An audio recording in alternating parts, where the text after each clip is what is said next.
ሰላም ሰላም የተወደዳችሁ ቤተሰቦች እንኳን በሰላም ወደ ፋኖስ ኢትዮጵያ መጣችሁ ብያለሁ። እንግዲህ በዛሬ ትምህርታችን እንግሊዘኛ መጻፍና ማንበብ ለምትፈልጉ ልጆች በቂ የሆነ ቪዲዮ እሰራላችኋለሁ። ዛሬ ስለ እንግሊዘኛ ማንበብ ሲኖርብን ብዙ ጊዜ ማወቅ ያለብን ስለ ቫውሎች ይሆናል ማለት ነው። ቫውሎች የምንላቸው 5 የእንግሊዘኛ ቫውል ፊደላቶች አሉ። እነሱ ከኮንሶናንት ፊደሎች ጋር ያላቸውን ጥምረት በደንብ መረዳት ቻላችሁ ማለት በጣም ትችላላችሁ ማለት ነው። ስለዚህ ዛሬ 26ቱን ፊደላቶች ቫውል ኮንሶናንት የሚባለውንና የቫውሎችን ድምጽ አሳያችኋለሁ ማለት ነው። ስለዚህ እስከ መጨረሻው እየጻፋችሁ ትከታተሉኛላችሁ። ጥያቄ ካላችሁ ደግሞ ኮሜንት ላይ ማስቀመጥ ትችላላችሁ።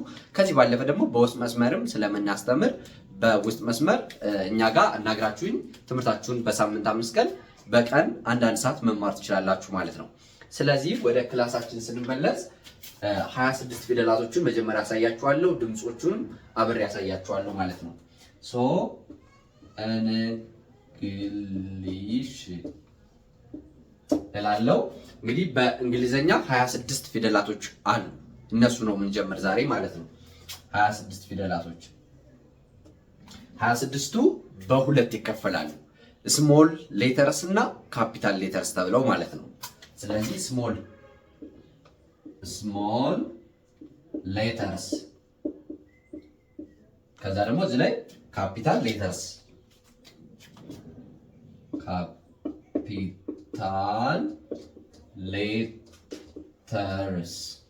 ካፒታል ሌተርስ ስለዚህ በሁለት ይከፈላሉ ማለት ነው። ስሞል ሌተርስ የምንላቸው የካፒታል ሌተሮች ግልባጭ ናቸው። የአጠቃቀም ትንሽ ልዩነት አላቸው።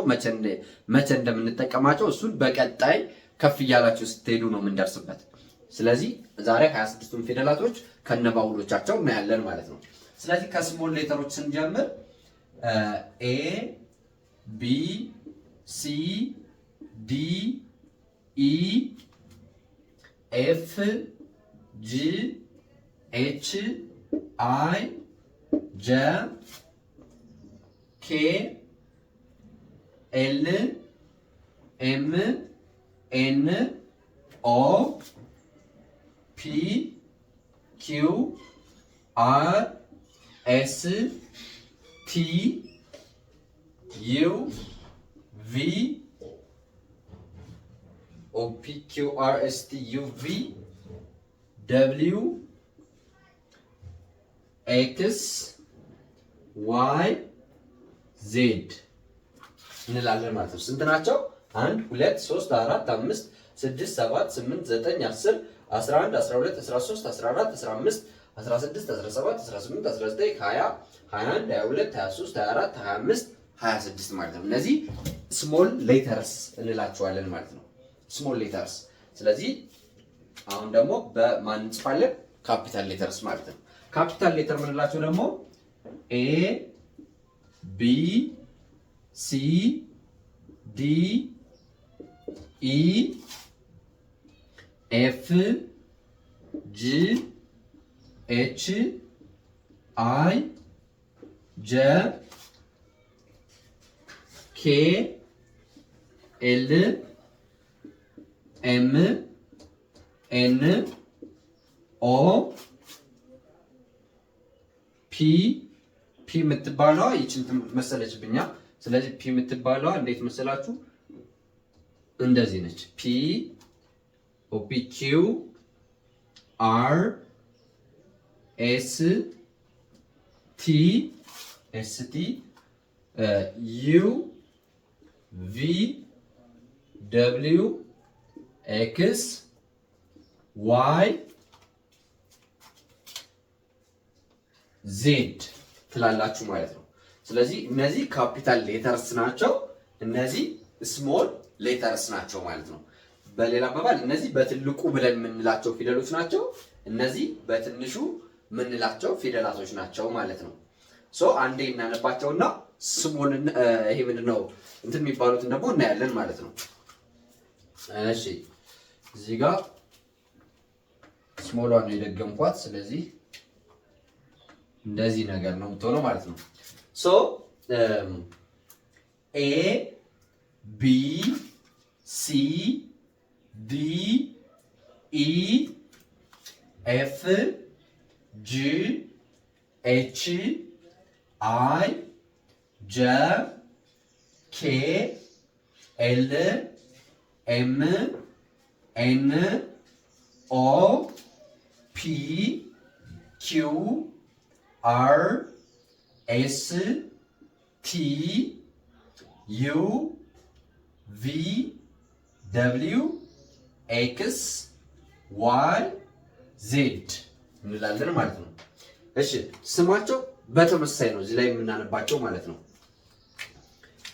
ኤ ቢ ሲ ዲ ኢ ኤፍ ጂ ኤች አይ ጄ ኬ ኤል ኤም ኤን ኦ ፒ ኪው አር ኤስ ቲ ዩ ቪ ደብሊው ኤክስ ዋይ ዜድ እንላለን ማለት ነው። ስለዚህ በቁጥር እነዚህም ስንቆጥራቸው 1 2 3 4 5 6 7 8 9 10 11 12 13 14 15 16 17 18 19 20 21 22 23 24 25 26 ናቸው ማለት ነው። ስለዚህ ልዩነት የላቸውም።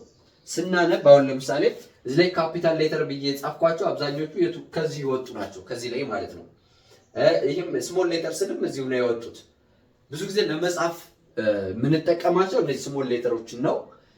ካፒታሎችን ግን በጣም ትንሽ የማይባል ብዙ አገልግሎት አላቸው። ለምሳሌ እንግሊሽ ስል ኢ ከትልቁ ነው ያወጣኋት ይውላችሁ። ስለዚህ ተመሳሳይ ቢሆኑም እንኳን የአጠቃቀም ትንሽ ልዩነት ሊኖር ይችላል። ድምጻቸው ግን ተመሳሳይ ነው።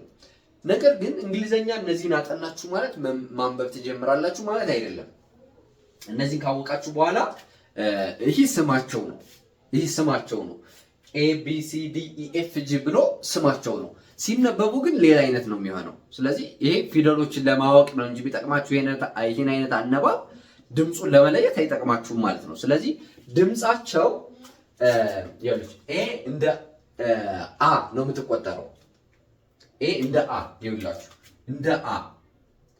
ቢ እንደ ብ፣ ሲ እንደ ክ፣ እንደ ከ፣ አንዳንዴ ደግሞ እንደ ስ፣ ዲ እንደ ድ፣ ኢ እንደ ኤ፣ ኤፍ እንደ ፍ፣ ጂ እንደ ግ፣ አንዳንዴ ደግሞ እንደ ጅም ታገለግላለች። ኤች እንደ ህ፣ ጀ እንደ ጂ፣ እንደ ጂ። ጀ አይ ነች እንጂ አይ ነች። አይ እንደ ኢ ነው የምታገለግለው፣ እንደ ኢ። ጀ እንደ ጂ ይብላችሁ። አሁን እዚህ ውስጥ ምንድነው አገልግሎታቸውና ስማቸው ይለያያል ማለት ነው። ይህን ማወቅ አለባችሁ። ይህን ካወቃችሁ በኋላ ግን ቀጥታ ወደ እንትን መግባት ትችላላችሁ። እንግሊዘኛ መጻፍና ማንበብ መጀመር ትችላላችሁ። በጣም ቀላል ነው። ስለዚህ ሙሉ አንዴ ልጨርስላችሁ። ይሄኛውን አልደግመውም ምክንያቱም ተመሳሳይ ድምጽ ስለሆነ ማለት ነው። ጀ እንደ ጅ፣ ኬ እንደ ክ ነው የምትነበበው። ኤል እንደ ል፣ ኤም እንደ ም፣ ኤን እንደ ን፣ ኦ እንደ ኦ፣ ፒ እንደ ፕ፣ ኪው እንደ ክ፣ አር እንደ ር፣ ኤስ እንደ ስ፣ ቲ እንደ ት፣ ዩ እንደ አ ነው የምትነበብ። ያው ቫውሎች የተለየ እንትን አላቸው ማስተምራችኋለሁ፣ ግን አሁን በዚህ ልክ ያዙልኝ። ቪ እንደ ቭ፣ ደብሊው እንደ ው፣ ኤክስ እንደ ክስ ብለን ነው እናነባት። ዋይ እንደ ይ፣ ዜድ እንደ ዝ ትነበባለች ማለት ነው። ስለዚህ ይሄ አነባባቸው ነው። ስናነባቸው ኤ ቢ ሲ ዲ ኢ ኤፍ ጂ ኤች አይ ጄ ኬ ኤል ኤም ኤን ኦ ፒ ኪው አር ኤስ ቲ ዩ ቪ ደብሊው ኤክስ ዋይ ዜድ ብለን ነው። ስለዚህ ይሄ ስንቆጥራቸው ነው። ስንቆጥራቸው ጽሁፍ ላይ ስናነባቸው ግን እንደዚህኛው ነው። አ ብ ክ ድ ኤ ፍ ግ ህ ኢ ጅ ክ ል ም ን ኦ ፕ ክ ር ስ ት አ ቭ ው ክስ ይ ዝ ብለን እናነባቸዋለን ማለት ነው። ስለዚህ አሁን የተወሰነ የገባችሁ ይመስለኛል። ስለዚህ አሁን በዚህ ላይ ተመስርተን ምን እናደርጋለን? ቫውሎችን እንለያለን ማለት ነው። እንግዲህ ቫውሎችን ስናወጣቸው ማንበብ እንጀምር እስኪ የተወሰነ ማለት ነው። ማንበብ መጀመር እንችላለን። ይህን አጠፋዋለሁ፣ ጽፋችሁ ትይዛላችሁ ማለት ነው። ኦኬ ይህን ቪዲዮን አቁማችሁ መጻፍ ስለምትችሉ እሺ። አሁን ምን አደርጋለሁ እዚህ ላይ ይችን ቫውሎችን እናወጣለን። 5 ቫውሎች አሉ። ኤ አንደኛዋ ኤ ነች። ኤ ሌላኛዋ ከኤ ቀጥላ አንደኛው እች ቫውል አሁን ማወቅ ያለብን ማለት ነው።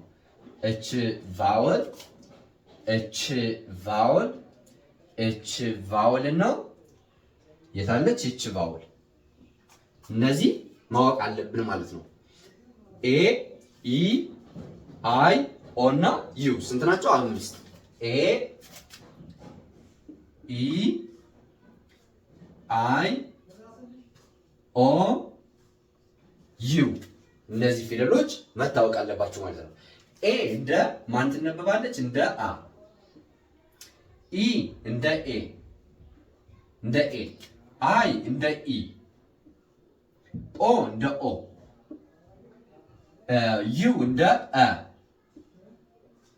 እንደ አ ይነበባል ማለት ነው። እነዚህን ድምጻቸውን ካያችሁ ሌሎቹ እንደ ሳድስ ፊደል ነው የሚቆጠሩት። ለምሳሌ ብ ብ ክ ብ ፍ ግ ህ ጅ ክ ል ም ን ፕ ክ ር ስ ት ቭ ው ክስ ይ ነው የምንለው ማለት ነው። ከዛ ዝ እንላለን ማለት ነው። ስለዚህ በዚህ መሰረት እነዚህ እንደዚህ ከሆኑ ሌሎቹ ለምሳሌ ምን ብዬ ልንገራችሁ? ለምሳሌ ሲ እንደማን ነው የሚነበበው? ሲ እንደ ክ ነው አይደለ? እንደ ክ ይነበባል። ያው ክ ብዬ ከስር ልጻፍለት ክ። ከዛ ዩ እንደማን ይነበባል? ዩ እንደ አ እንደ አ ይነበባል። ከዛ ቲን እንፈልግና ቲ እንደማን ነው የምትነበበው? ቲ እንደማን? እንደ ት ት ክአት ይሆናል። ክአት እንግዲህ ክአት እንደዚህ ከሆነ ይህኛውን በአንድ ለመጻፍ እንሞክራለን። ክአት የሚለውን ይህን ከ እናደርገውና ከ ይሆንና ት ስናመጣው ከት የሚል አነባቢ ይኖረዋል ማለት ነው። ከት ሌላኛው ለምሳሌ በሁሉም ልስራላችሁ። ለምሳሌ ብ እች ማናት? እቺ ብ ናት። እቺ ብ ነጫ ብ። ከዚህ ኤን እናምጣ። ኤ ደግሞ እንደማናት? ኤ እንደማናት? እንደ አ ነጫ ብ አ። ከዛ ቲ ለምሳሌ ዲን እናምጣ። ይሄ ካፒታል ካረብ ካፒታል። ያው ብ አ ድ ስጽፈው ብ አ ድ እንደዚህ ይሆናል አይደል? ብአድ ብአድ ያው ብአድ። ግን በእንግሊዘኛ ሁለቱ ይሄኛውን አናባቢዋን ከዚህኛው ጋር አብረን እንጽፋታለን። ይችን ስንጽፋት ብአ የሚለው ባ አይሆንም፣ ባ ሆነልን። ባ ድ በአንድ ላይ ባድ ባድ ብለናል ማለት ነው። ማለት ቻልማል። ኤ የምትለዋን ደግሞ እንትን እንበል። ለምሳሌ ኤ የምትለዋን ለመስራት ከዚህ ጋር እንምጣና ኤስን እንጻፍ። ኤስ እናደርጋለን። ኤስ እንደማነች? እንደ ስ ነች። ኤስ እንደ ስ። ከዛ ደግሞ ኢ እንደዚህ እንደ ኤ ነች። ከዛ ደግሞ ሴ ቲን እንጻፍ።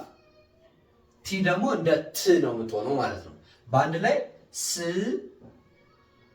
ከዛ ኤ ከዛ ደግሞ ት ስኤት ይሆናል። ነገር ግን ይቺ አናባቢዋን አብረን ወደዚህኛው ስለምናነባት አናባቢ ያለባቸውን እንደዚህ ስናደርጋቸው ስኤ የሚለው ወደ ሴ መቀየር ይችላል አይደለም? ሴ ብሎ ይቀየራል። ከዛ ት አናባቢ ስለሌላት ትመጣለች። በአንድ ላይ ሴት ይሆናል ማለት ነው። ሌላ ወደ ኢ ብንመጣ ለምሳሌ በኢ ስንመጣ በኢ ድን እንጻፍ። ለምሳሌ ዲ እንደ ድ ይነበባል። ከዛ አይ እንደ ኢ ትነበባለች። ከዛ ደግሞ ጂን እንደዚህ ግ ግ ግ የሚለውን ቃል እንደ ግን ጅን እንደ ግ እናነባለን። ስለዚህ ድ በአማርኛ ድ ከዛ ኢ ከዛ ግ ሆነልን አለ። ድ ኢ ግ ሆነልን ማለት ነው። ስለዚህ ድ ኢ ግ የሚለው በአንድ ላይ ድ ኢ የሚለውን ወደዚህ ስናረገው ምን ሆነ? ዲ አልሆነም፣ ዲ ይሆናል። ድ ኢ የሚለው ዲ ይሆናል። ከዛ ግ አናባቢ ስለሌለው ስናመጣው ዲ ግ ዲግ የሚል ይሆናል ማለት ነው። ስለዚህ እነዚህ አ ብ ክ ድ ኤፍ ግ ያን ስንሄድ ይሄኛው ሲነበቡ የምንጠቀመው ነው። ኤቢሲዲ ኤኤፍ ጂ የምንለው ግን ፊደሎችን ለማወቅ የቆጠራ ስማቸው ነው ማለት ነው። ስለዚህ ኤቢሲዲን ካወቃችሁ በኋላ አነባባቸውንም አብራችሁ ማወቅ አለባችሁ። ከዛ ግን ሲነበብ ይህን ይመስላል ማለት ነው። እንግዲህ ለዛሬ ቪዲዮ እንዳይረዝምብን በዚህ እናቁምና በቀጣይ ግን እያንዳንዱ ፊደላቶች በእያንዳንዱ አናባቢ ስር የሚኖራቸውን ድምፅ እናያለን። ከዚህ ባለፈ ደግሞ ቫውሎች ከአንድና ከሁለት ከዚያም በላይ ድምፅ አላቸው የተለያየ። መቼ ነው የሚለው ልዩነቱን ለመረዳት የተለያየ ቪዲዮ መስራት ይኖርብናል። እሱን በቀጣይ በምሰራላችሁ ተከታታይ ቪዲዮዎች መረዳት እና ማወቅ ትችላላችሁ ማለት ነው። ለዛሬ ግን እስከዚህ አብራችሁ ስለቆያችሁ ከልብ አመሰግናችኋለሁ። በውስጥ መማር የምትፈልጉ ልጆች በሳምንት 5 ቀን በቀን 1 ሰዓት እኛ ጋር መማር ትችላላችሁ። በጣም በቀላል መንገድ በአጭር ቀን መጻፍና ማንበብ እንድችሉ እናግዛችኋለን ማለት ነው። እንግዲህ መጻፍና ማንበብ ከቻላችሁ በኋላ ግን ራሳችሁ በጣም ብዙ መጽሐፎችን እያነበባችሁ እውቀታችሁን ማስፋት ትችላላችሁ። ለዛሬ የነበረን ቆይታ ይሄን ይመስላል። ሰላማችሁ በያላችሁበት ይብዛልኝ። ሰላም፣ ፍቅር፣ ጤና ለሀገራችን። ይህ የእናንተው ምርጥ ፋኖስ ኢትዮጵያ ነው።